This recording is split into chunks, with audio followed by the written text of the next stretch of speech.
O Brasil está fraturado. O discurso do ódio é uma realidade. O número cada vez maior de pessoas não tem o menor prurido em aplaudir o extermínio de presidiários, criminalizar a pobreza, condenar a homossexualidade, afirmar o sexismo, liberar o pensamento racista e bradar por etéreos conceitos como lei e ordem, que nada mais significam do que a redução da dignidade, da liberdade e da igualdade. Há saudosos da ditadura. E há meninos bobos que não a viveram e que tolamente gritam pelo seu retorno. Quando Pandora abriu a caixa, todos esses demônios saíram das cavernas da alma e agora navegam na internet e ocupam as ruas, sem a menor racionalidade. Não precisamos disso. Nada assim nos engrandece. Por mais erros, por mais crimes, por mais leviandades que a esquerda possa ter cometido, nada justifica abandonar as conquistas da modernidade. Esquecer da dignidade humana e deixar de entender que os homens são um fim em si mesmos.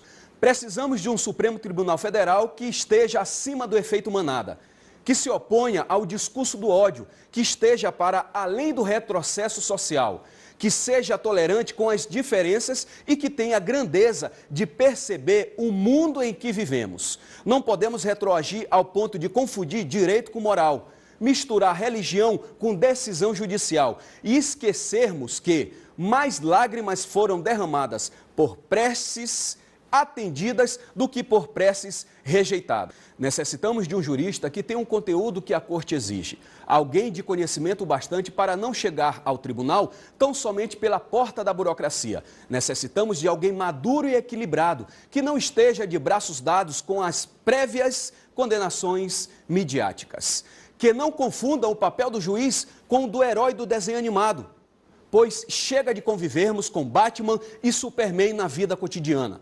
Alguém que também não esteja disposto a fazer letra morta de um processo e de uma investigação que colocaram o país no caminho certo do combate à corrupção. Não precisamos de um algoz das nossas poucas virtudes. Muitos desejam, mas poucos possuem o equilíbrio, o conhecimento, a independência, a tolerância e a altivez do último ocupante da cadeira. Teori fará falta. Oxalá o indicado reduza o mais possível a inevitável saudade. Bom, eu resolvi usar o texto do desembargador federal, professor e escritor Ney Belo, que é daqui do Maranhão, por entender que ele representa um sentimento que está em todo brasileiro mais esclarecido. Mas, afinal, o que o povo sabe ou pensa do STF, do Executivo e do Legislativo? A repórter Vanessa Oliveira foi procurar. Veja na reportagem. No Brasil, nós vivemos o Estado de Direito, com a divisão dos poderes e uma Constituição para reger tudo isso.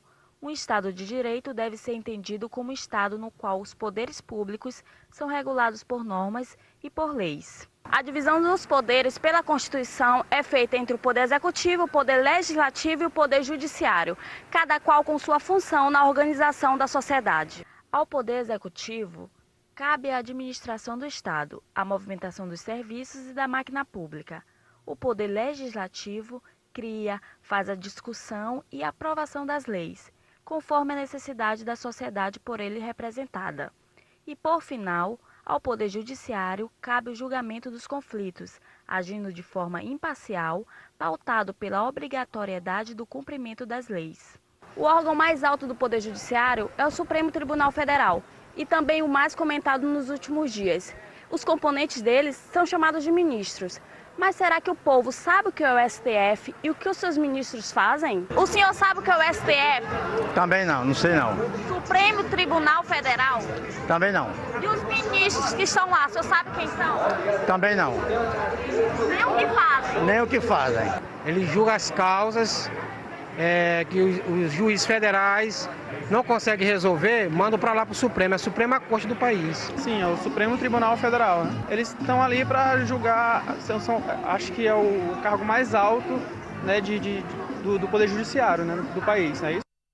Bom, apesar de nós termos várias informações na mídia, tanto escrita quanto televisionada, o povo ainda se confunde em entender o que é o STF, o que o ministro faz, a diferença do ministro de Estado para o ministro do Supremo. E eu estou aqui no debate jurídico com dois amigos, é o doutor Joabson Júnior, obrigado, doutor, pela presença, e o doutor Ronaldo Ribeiro, que vai compor junto conosco esse momento de discussão. Doutor Ronaldo, a gente pode observar que ainda existe uma certa dúvida quanto o que é o STF, o que o ministro faz. A minha primeira pergunta ao senhor é o seguinte: quais são os requisitos para se chegar ao STF como ministro? O que é necessário que a pessoa tenha, os requisitos realmente taxativos que tem na Constituição? Bem, primeiro, ter mais de 35 anos e menos de 65. É o primeiro requisito. Segundo, notável saber jurídico. Terceiro, reputação ilibada. Ponto.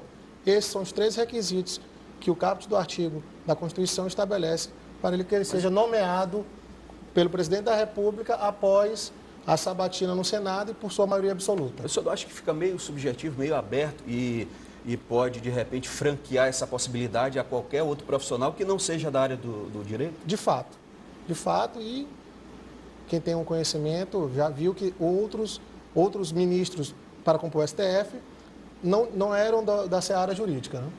A gente entende, doutor Jobs, que é um cargo político, né? Sim. Não deixa de ser um cargo político, indicação do presidente. Ao seu ver, como deveríamos estar escolhendo esse ministro, já que é realmente um cargo muito importante? De repente, fazendo uma prova, de repente, por indicação política, ao seu ver, como deveria ser escolhido o ministro? Fidelix, apesar de não concordar da maneira como é escolhido os ministros, eu entendo muito bem a intenção de quem criou a lei, legisladores, entender de botar alguém na corte maior do país, pessoas comuns, qualquer cidadão. Então a ideia dele foi basicamente essa, não botar aí no monopólio apenas magistrados, mas sim qualquer um do povo, qualquer cidadão, para ter uma outra visão, e não só jurídica, mas mais ampla a visão dele. Doutor Ronaldo, nós fazemos prova para promotor, para juiz, e de repente para o ministro não poderia também ir nessa via? Como o colega falou, acho que a intenção do legislador foi exatamente isso, colocar aquele cidadão que vai julgar, né, os problemas maiores da sociedade, do Brasil, né, aquele de notável saber jurídico e de reputação ilibada. Porque, veja bem, a pessoa que faz a prova pode ter ou não ter a reputação ilibada. Entendi. Já vai de encontro. Né? 35 anos, por que estabeleceram uma idade? Eu acho que exatamente como o cidadão com maior conhecimento de vivência. Porque o STF ele julga exatamente isso. Coisas que vai influenciar no teu cotidiano, na tua vida. Acho que o Jobs ele foi bem feliz nessa situação. Jobs, para chegar até o STF, o que já veio acontecendo anteriormente? Quando uma situação, um caso chega até o STF? No caso da competência do STF na Constituição, são situações que vão de encontro à Constituição.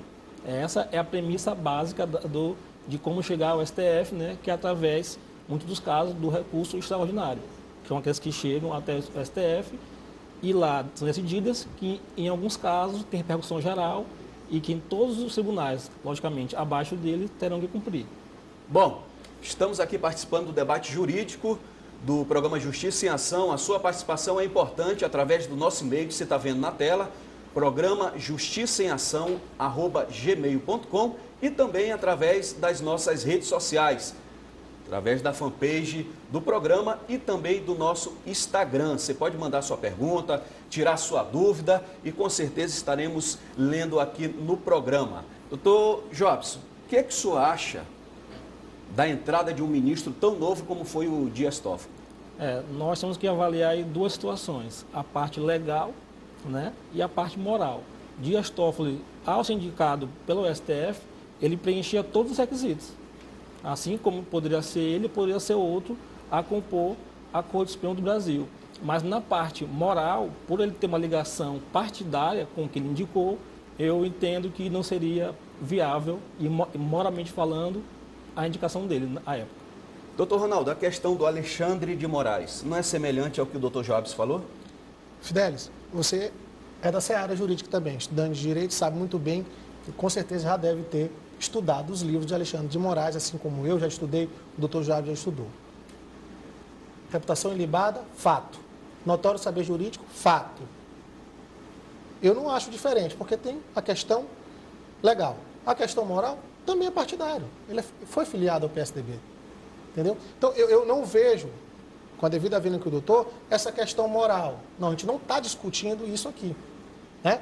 A gente está discutindo aqui o que a Constituição estabelece. Quais são os requisitos? Como ele falou, preencheu, não vejo. Aí vai ao Senado, com a sua sabatina, ver se realmente ele preenche esses requisitos constitucionalmente previstos.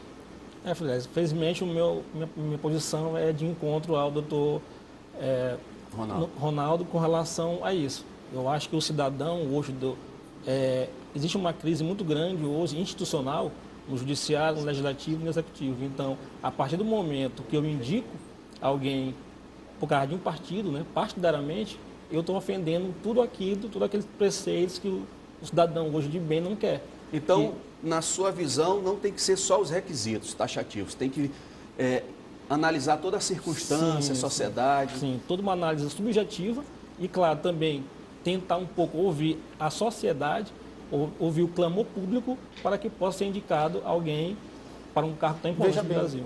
Com a devida vênia, doutor, essa questão, se a gente colocar para o público, está escolhendo os nossos ministros, é um pouco complicado. Aí vai politizar a situação. Você viu, não é, a minha situação política, se eu votei ou não votei na presidente, ou no Temer, ou no Aécio, não. Às vezes a pessoa está lá e é uma questão, eu votei, mas queria que tivesse lá e na hora não estava. Então, se a gente for tentar popularizar isso, eu acho que podemos ter ministros sem a capacidade, sem aquele saber, sem até a questão moral. Que aí vai politizar o STF. É porque como ocorre com o júri popular, no caso. São 7 júris, 7 jurados, que não têm nenhuma formação jurídica, mas estão ali julgando um crime grave que é homicídio.